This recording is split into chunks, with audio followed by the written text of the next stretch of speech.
Bonjour les chefs, ça va ou quoi? Aujourd'hui, vidéo assez spéciale parce que c'est la première fois que je vais vous amener avec moi à la salle pour vous montrer comment est-ce que je vais faire une bonne séance de dos. Je vais vous donner aussi des petits conseils, mais avant tout, j'aimerais vous montrer une marque des pâtes biologiques et sans gluten que moi j'adore. C'est vraiment de la très bonne qualité. La marque, ça s'appelle Rivincita Nutrition. C'est des pâtes fabriquées en Italie, biologiques et sans gluten. Qu'est-ce qu'il y a de si spécial dans ces pâtes? C'est parce que ce sont faits avec 100% légumineuses. C'est très intéressant pour les sportifs, pour les gens qui veulent prendre soin de soi. Si je parle des sportifs, c'est parce que si on jette un coup d'œil sur les rapports nutritionnels, là vous avez par exemple des pâtes aux lentilles rouges, vous avez 22 grammes de protéines sur 100 grammes de pâtes, ce qui est vraiment énorme. Si vous cherchez un aliment coloré et consommer plutôt des protéines végétales plutôt que des protéines animales, eh ben, ce sont les pâtes qu'il vous faut. Excellente qualité et puis ça cuit très rapidement. C'est vraiment les pâtes qu'il vous faut pour varier votre alimentation. Moi je les adore. Ce qui m'a vraiment marqué, c'est vraiment la porosité des pâtes qui démontre vraiment la qualité du produit. Ils sont poreuses, ils sont rugueux. Vous allez rarement trouver des pâtes de cette qualité. Donc lentilles rouges. La marque elle est présente partout. Elle est sur Instagram, sur TikTok, Facebook. Et puis bien sûr, vous allez jeter un coup d'œil sur le site. Il y a vraiment une variété immense. Moi, c'est des pâtes que j'adore. Et par ailleurs, j'ai tellement adoré que j'ai le t-shirt. Je vous laisse découvrir ça. Et surtout, la recette que je viens de faire. Ciao Belly.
Yo les chefs, je suis chaud pour cette séance de dos. C'est une de mes séances préférées et n'hésitez surtout pas de me mettre dans les commentaires quelle est votre séance préférée.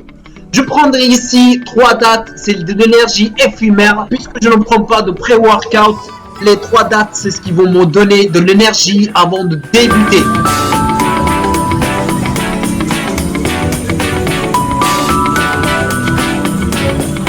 Et là, on commence, c'est bon, ça rigole plus. On commence à se chauffer d'abord avec un poids très léger, s'il vous plaît. Juste pour réveiller le muscle, pour leur dire que c'est bon, on commence à faire sérieusement. S'il vous plaît, messieurs, dames, on prend vraiment notre temps parce que les échauffements, c'est quelque chose d'obligatoire avant de commencer un effort physique. On prend notre temps, on change de poids, on diminue de poids, on change aussi d'exercice. Mais s'il vous plaît, les échauffements, il faut les faire. Comme vous avez vu, je me concentre vraiment sur le bas de dos et puis les épaules parce que c'est une zone assez sollicitée quand on travaille le dos. Et là, je commence avec le rowing, avec la barre et le buste punché. Voilà, il faut serrer bien comme il faut les omoplates afin de épuiser le muscle et déchirer le maximum des fibres musculaires pour que le dos soit vraiment bien construit et plus épais possible. Il faut surtout se concentrer sur l'exécution du mouvement plutôt que se concentrer sur le poids.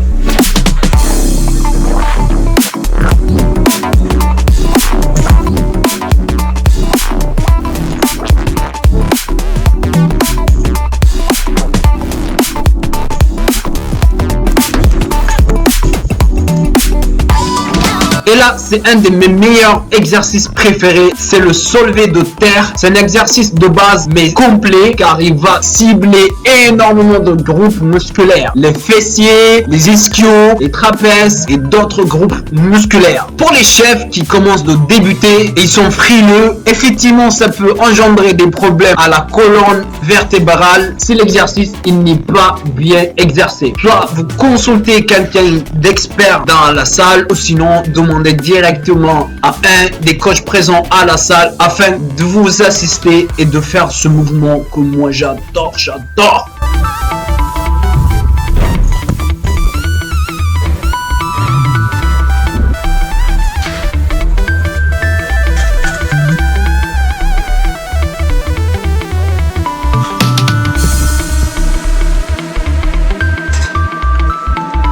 Juste après, je vais à la poulie, j'utilise la barre et je fais ce magnifique mouvement car j'ai vraiment des meilleures sensations. Je me tire au maximum, je me penche avec le buste vers le devant. Si l'exercice il est bien exécuté, vous allez vite fait adapter ce mouvement qui est juste magnifique.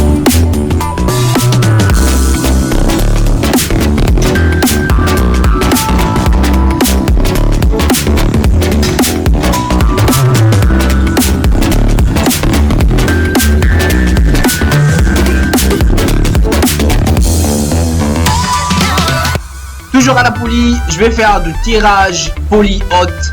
Pareil, c'est un exercice que j'adore énormément parce que vraiment le dos, là, il est au bout de sa vie. Et c'est pas par hasard que je l'ai fait en dernier.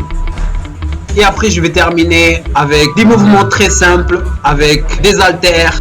Et c'est comme ça que je termine ma séance. Bien sûr, de temps en temps, je change d'exercice. Si vous avez bien aimé la vidéo, n'hésitez pas à faire un pouce bleu. Et si vous avez détesté la vidéo, n'hésitez pas à faire un pouce bleu. Ciao, belli!